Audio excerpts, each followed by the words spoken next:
Hey there, everyone. We are at Shabbat Hagadol. We're a week away from Pesach, which means that's where our mind is, undoubtedly. And I want to make sure that we touch on Parshat Metzora a little bit.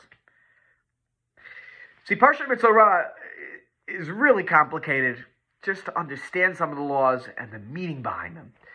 So I want to take a moment to think about one law in Parshat Metzora. What happens when, or what do we learn, I should say?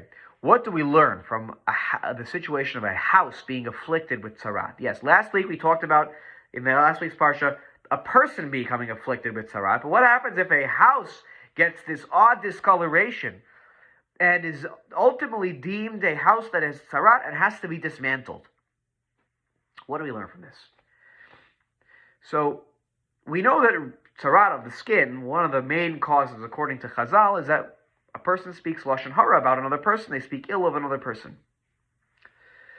What causes the house to have tzarat? So there's an interesting midrash that requires a little bit of unpacking and explanation, but I think is so beautiful in explaining what is tzarat of the house. So there's a midrash that quotes in the name of Rishimon Bar Yochai that when the Canaanites heard the Jews were coming to Israel, and they were going to overtake the land of Israel, part of their strategy of ensuring that the Jews, at least if they do overtake us, don't live comfortably, is we're going to hide all our riches, we're going to hide all our gold. And they hid their gold in their house, like in the walls of their house.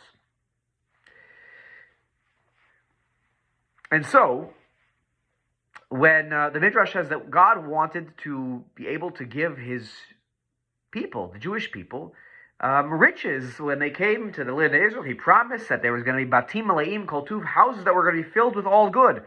And the Midrash here, of course, takes that hyper literally. The houses literally were filled with good, and he wanted to give that to them. So he would afflict the house with tzarat, and they would have to dismantle the house, and when they did, they discovered a whole pile of gold, right, in their house, or a pile of whatever riches were in their house. And that's what the Midrash says, which is really surprising, because you would think that actually maybe house tzarat is a good thing then. But tzarat, on the surface level, when you read the text of the Torah, is not a good thing.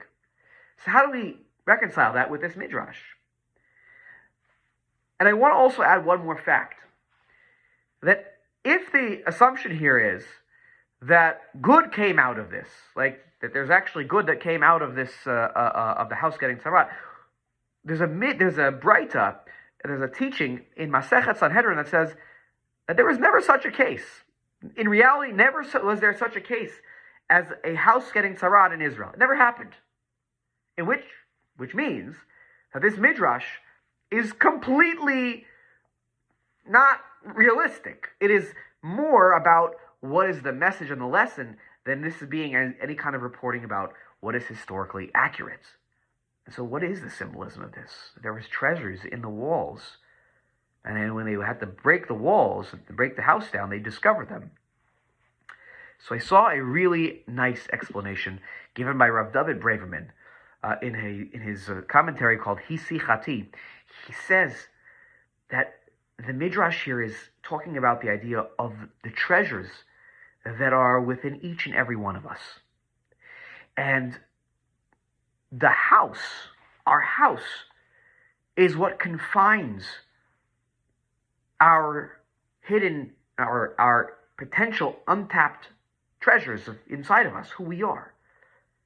And what happens, unfortunately, quite often, people can have instead of speaking lashon hara about other people, they can speak lashon hara about themselves. I believe we have that voice in our head that says, I can't help in that situation. Not because I'm lazy. I can't do that. I'm not the best this. I'm not the best that. I can't really be any asset to people in any real way. And what happens is that our gifts get confined by the walls of our house. And we isolate ourselves from being able to share those gifts. So what happens if we do that? If we speak lashon hara against ourselves, not against other people, but against ourselves, God brings tzarat to our house and says, no. You need to share your treasures, your gifts, your contributions that only you uniquely can make to the world. And I'm going to smash the walls of your house so that forces you to go out there in the world. And by the way, I'll add one thing. When you remove the stones, the neighbor is supposed to help remove the stones of the house. Notice immediately, the person whose house was afflicted with tzara'at has to immediately interact with other people, saying, here, come on. God's saying, here, share your gift with other people. Get out there. Talk to them. Explain to them how you can help them. And I think this is what we can take away from the tzara'at that afflicts the house.